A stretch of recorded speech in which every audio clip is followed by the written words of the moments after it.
those mosquitoes were tearing me up. So I've been to over 50 different countries and I have an undergrad in humanities. And today I want to talk about my trip to Belize. I went to Belize a couple months ago. On a journey to visit every country in Central America. So fun fact about Belize, it's the only country in Central America where their primary/official language is English. What I like about Belize is though it's located in Central America, they have a mixture of Spanish culture. They also have a mixture of Caribbean culture and a mixture of American culture and a little bit of Creole culture. It's a melting pot of a bunch of different things. Personally, I went to Belize City. I know a lot of people when they go to Belize, they go to San Pedro. To get to San Pedro, you have to fly to Belize City, then take a smaller plane or a ferry to San Pedro. I call myself a traveler. I don't technically go on vacations, so I'm okay with living in a city. I try my best to blend in and experience the culture and not really do too much tourist stuff.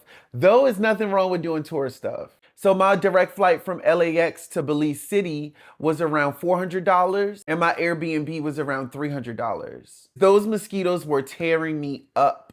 They did not care about the repellent. That repellent did not stop those mosquitoes. The food in Belize was amazing. You best to believe with all those different cultures mixed together, the food has to be good. Uber does not work in Belize. You do have to hire a taxi. Taxi drivers are very popular. Their airport is very small. I did feel comfortable as a single American man walking around. I talked about in my previous video, I have situational awareness. I like to pay attention to my surroundings. So I never keep any jewelry on. Like also I'll take off my Apple Watch and I'm not walking on my phone. I do have T-Mobile, so my phone does work everywhere. Book my Belize City excursions through Viator. It combined them all into one long excursion. First, they took us to different Aztec temples. Now, I've been to over 50 different countries.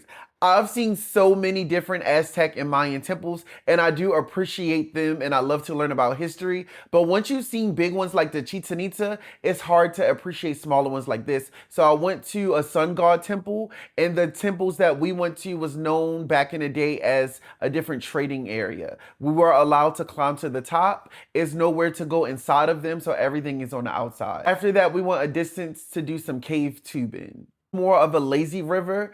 I would say you need to be comfortable outside because we had to walk through the forest to get there and we had to cross different rivers and stuff. So if you're afraid of fish and lizards and potentially snakes, then this might not be for you.